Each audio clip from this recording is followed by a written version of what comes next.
muna tayo guys. Chill muna. Yan. Maaga ang uwi ko. Punta muna tayo sa second floor. Yan. Lagid yung mukha. Lagid yung mukha. Dito muna tayo sa second floor.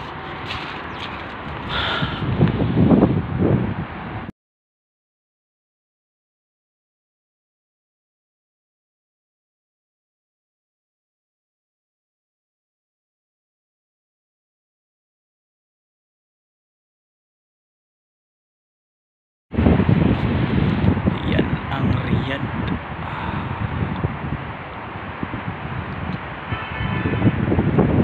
Yan nasa taas tayo. Bahangin tayo. Chill natin yung isip natin. Sobrang stress sa trabaho. Ayan. Yan ang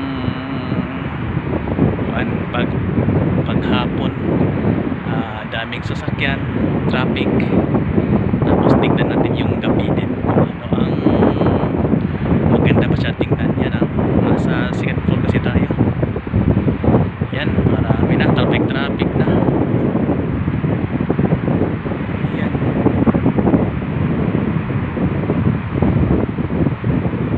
Chill muna tayo dito. Chill. Yan. Bahangin.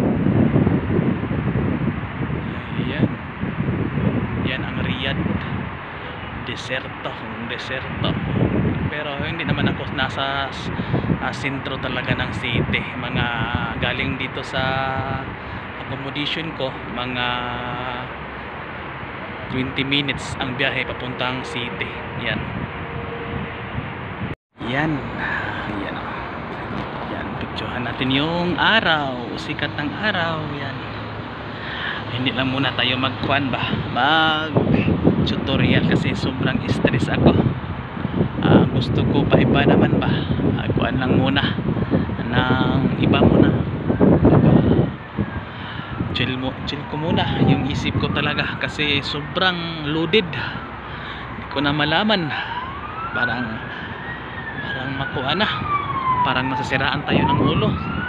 Lagi nating iniisip yung trabaho. Yan, ito yung nasa second floor pa rin ako.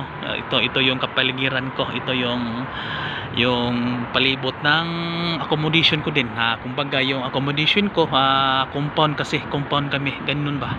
Ganun yung nakita ninyo ng mga bahay, ganyan yung bahay din namin. Siradong sirado. Yan. May mga CCTV. Yan.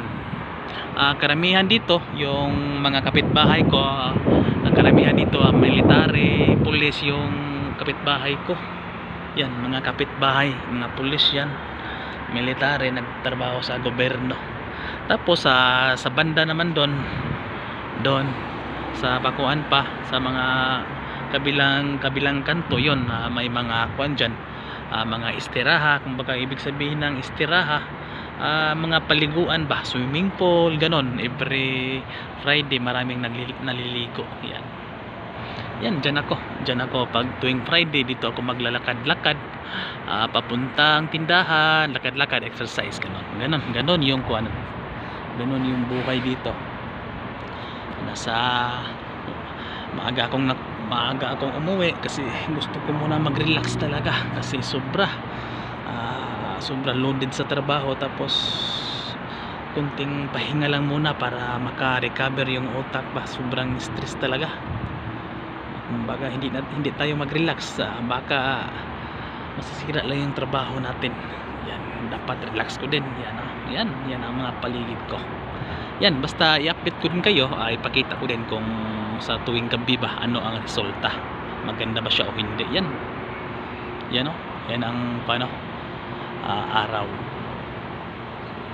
Yan, update ko kayo kung gabi na. Pasal tayo sa gabi.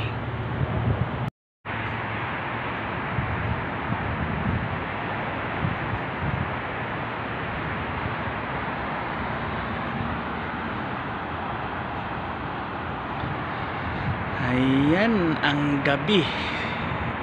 sa palibot ng aking accommodation compound. Yan siya. Chill lang. Bukas ng umaga trabaho na naman. Ngayon chill lang muna natin. Aliw-aliw lang muna yung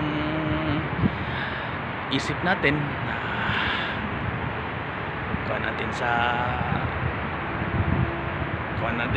yung paningin natin, yung isip natin, tingin-tingin sa mga kailangan kuhan. Yan, ganun talaga ang buhay OFW. Minsan stress talaga. Ayan, ang ganda pala pag gabi. Yan lang, yan ang update ko sa inyo. Salamat sa inyo walang sawang suporta sa aking YouTube channel. Sunod na mga vlog, mag-tutorial po tayo. Okay. Marami na kasing nag-aabang, tapos may katanungan pa. Isingit ko pa rin yung mga katanungan. Yan. Salamat sa inyo talaga. Sana palagi kayong sumuporta sa aking mga video sa aking channel Color Mates TV. Salamat sa inyo talaga. At God bless. Ingat palagi.